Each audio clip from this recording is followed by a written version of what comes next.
Reel ઉતારવામાં હસી રહ્યા છે. અહીંયા રીલ ઉતરી રહી છે અને એ લોકોને બહુ હસવું આવે છે. બાને બહુ હસવું આવે. બા જો તમે આમ બતાવું છું.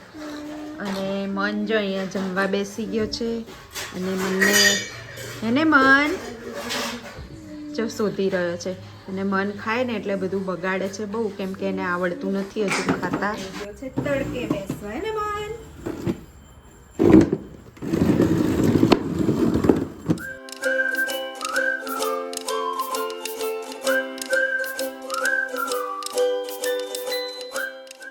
ગુડ મોર્નિંગ, જય શ્રી કૃષ્ણ. કેમ છો બધા મજામાં હશો એવી આશા સાથે અમારો નવો બ્લોગ ચાલુ થઈ ગયો છે.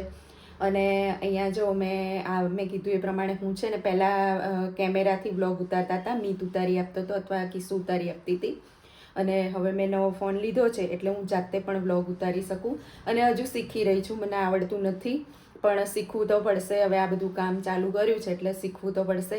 અને જ્યારે એ લોકો હોય નહીં ત્યારે શું મન શું કરે છે એનું બધું બતાવી નથી શકતી. એટલે હવે આ ફોન આવ્યો છે તો હું શીખી જાઉં, પછી ડેલી બ્લોગ મારે બનાવવા હોય તો બનાવવા થાય. અને સવારના ચા પાણી નાસ્તો બધું થઈ ગયું છે અને ટિફિન પણ બની ગયું છે અહીંયા. અને ટિફિન લઈને એના પપ્પા ગયા દુકાને. રોટલી શાક રોટલી બધું બની ગયું છે. મિક્સ સબ્જી બની છે, રોટલી. અને મન છે ને હજુ ઉઠ્યો નથી. મન આમ તો વહેલો ઉઠી જાય છે પણ આજે હજુ ઉઠ્યો નથી. એ તો જો એ કોહિનૂર મારો સૂતો છે. હમણાં એ ઉઠે એટલે આપણે બતાવીશું એ શું કરે છે. અને આમ તો બધું કામ અમારું પતી ગયું છે. બપોરે જમવાનું હોય ત્યારે હવે રોટલી કરીશું અને હવે રીલ્સ બનાવવાનું સ્ટાર્ટ કરી દઈશું, કેમ કે હું સાડી પહેરીને તૈયાર થઈ ગઈ છું. મનની રાહ જોતી હતી કે મન ઉઠે ને પછી એને ખવડાવી અને પછી રીલ્સ ચાલુ કરીએ, પણ મન ઉઠ્યો નથી એટલે હવે જોઈએ છીએ. અને મન ના ઉઠ્યો હોય રીલ્સ બનાવીએ ને તો અમે શાંતિથી છે અવાજ ના કરે. અને જો એ ઉઠી જાય ને તો એનો અવાજ ચાલુ થઈ જાય છે. એ જીભેથી અવાજ કરે અથવા તો દાંત કચડે અથવા તો છે ને પછાડ કરે. એટલે થોડું અમારે છે ને વધારે વાર લાગે. અને એ સૂતો છે ને તો જોઈએ હવે એ સૂઈ રહેશે તો એક બે રીલ્સ ઉતારી લઈએ, પછી ઉઠે પછી ખવડાવું એને અને પછી મન શું કરે છે એ બતાવું. મન રીલ ઉતારતા બા બહુ હસસ કરતા હતા તો ઉઠી ગયો છે. તો અહીંયા જો મન ઉઠી ગયો છે અને મનને હું જમાડું છું. તો મન હવે એને મન ખાવા બેસશે. ઉઠીને એને દૂધ બિસ્કિટ ખાય છે પણ હમણાં 2 દિવસથી હું એને દૂધ રોટલી ખવડાવું છું. એટલે જો એને ઠંડી વાય છે અને પેન્ટ મોજા બધું પહેરીને મસ્ત સૂઈ ગયો હતો. એટલે હવે એ જમી લે પછી આગળ એ રમશે. બહાર તડકે ઘડીક બેસાડી છું, તડકો ખાઈને પછી જશે. પછી પાછો બપોર ખાવા ટાઈમે ઘરમાં આવશે અને પછી ઘરે ખાઈ અને પાછો સૂઈ જશે. પાછો ઉઠશે કેમ કે ઠંડી છે ને એટલે એને વધારે તો સૂઈ રહે ને તો ખાટલામાં સુવડાવી રાખીએ છીએ ઉઠાડીને. ફોન આપીએ, ફોનમાં ગીત બતાવીએ, ટીવી જુએ એટલે શાંતિથી પડ્યો રહે. તો જો હવે હું છે ને મનને ખવડાવી લીધું અને તડકે લઈ જાઉં છું બહાર. એટલે રોજ છે ને આવી રીતે જ લઈ જાઉં છું, ઉચકાતો નહીં. અને વ્હીલચેર છે ને બહાર હોય, ઘરમાં બહાર જઈએ ને ત્યારે જ યુઝ કરીએ છીએ, ઘરમાં યુઝ નથી કરતા. એટલે આવી રીતે રોજ એને બહાર આવી રીતે જ લઈ જવાનો તડકે બેસવા. ને મન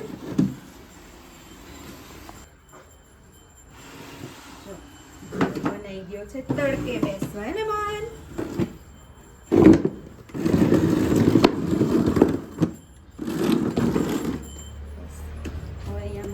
અને અમે જોડે બેસીશું, ઘડીક તડકો ખાય મને ને મન. ચલો તો મન જો અહીંયા મનને જમાડવા બેસાડી દઉં છું, કેમ કે ક્યારનો એ તડકે બેઠો હતો ને એને ઊંઘ આવતી હતી પણ જમવાનું બાકી હતું. એટલે છે ને હું એને મેં કીધું જમાડી અને પછી સુવડાવું. એટલે એના માટે છે ને આજે છાશમાં દહીં નાખી અને રોટલી વઘારી છે. તો મન અહીંયા જો મન જમવા બેસી ગયો. હે મન ઊંઘ આવે છે ને બેટા? હા, એ જોવે છે કે મને બતાવે છે.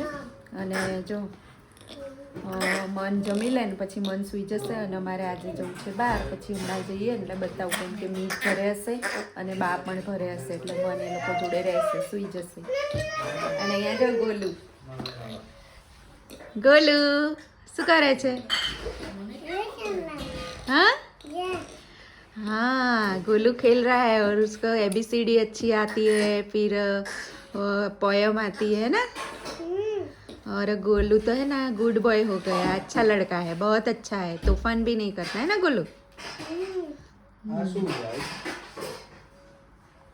રામ બનાવું છું.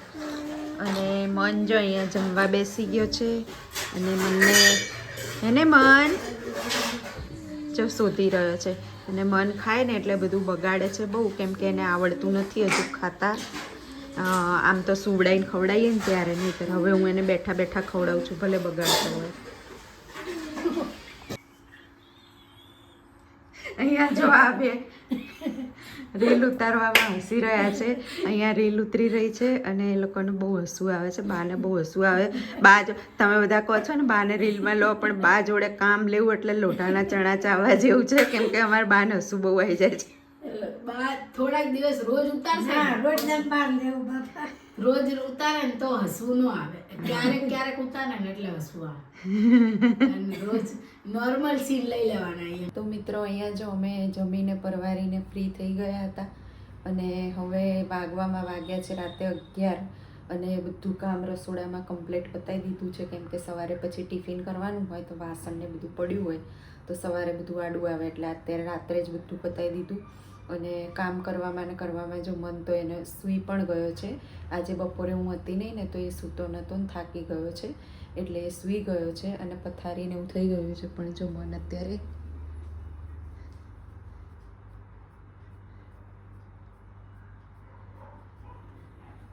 તો બધા સૂઈ ગયા છે અને હું સુવા જ જઈ રહી છું.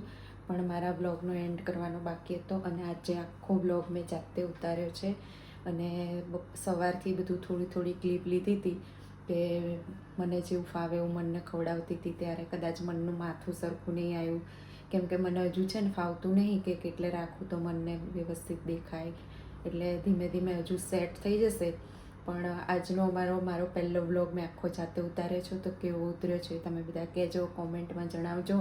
અને હું ધીમે ધીમે એવી રીતે વિચારું છું કે મન જોડે હું પણ એકલી મનનો વ્લોગ આખો દિવસ ઉતારું, કેમ કે બધા ફ્રી હોય નહીં અને બધા પોતપોતાના કામે લાગી ગયા હોય અને મન જોડે જો કંઈક મારે ક્લિપ લેવી હોય તો કોઈ આવે તો હું લઉં, એટલે પેલું મને જાતે ફાવે તો હું જાતે લઈ શકું.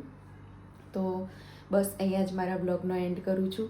તો બધાને ગુડ નાઇટ, જય શ્રી કૃષ્ણ. અને મારો બ્લોગ ગમતો હોય તો લાઇક, શેર અને સબસ્ક્રાઈબ કરવાનું ભૂલતા નહીં. Bye bye.